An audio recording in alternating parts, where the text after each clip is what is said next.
Welcome to Spine-Chilling Chronicle.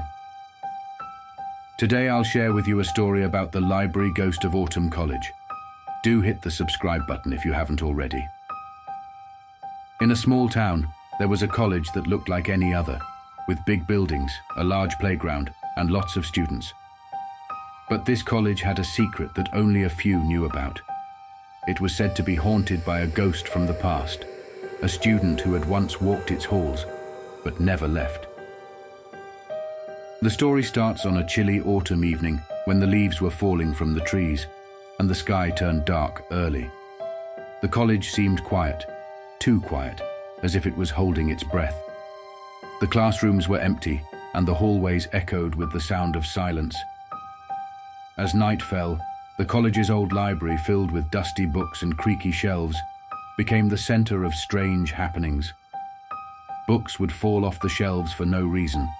Pages would turn on their own, and an old broken clock would chime even though it hadn't worked in years.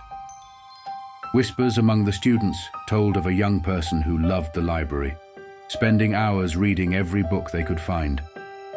But something sad happened, and the student vanished, leaving behind a mystery. Some said it was an accident, others whispered about a broken heart, but nobody knew for sure. Every year, as the anniversary of the disappearance approached, weird things would happen in the college. It was as if the ghost of the student was trying to tell their story, reaching out from wherever they were trapped. One evening, a group of curious students decided to find out the truth. They waited in the library until the clock struck midnight, the time when the strange events were said to happen. At first, everything was quiet. Then suddenly the air turned cold, and a soft humming filled the room, like someone singing a sad, forgotten song. The students felt a presence among them, a cold breeze that made the pages of nearby books flutter. Then, in the dim light, they saw a shadow move between the shelves, stopping at a table where a single book lay open. The pages turned, stopping at a chapter about the college's history. The shadow seemed to lean over the book, and then, on a blank page, words began to appear, written by an invisible hand. The message was short but clear.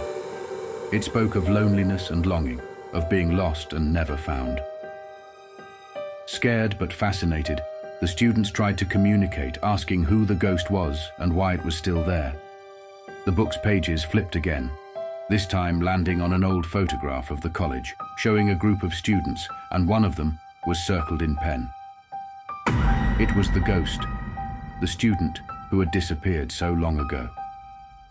As the night went on, the temperature dropped, and the ghostly presence became stronger.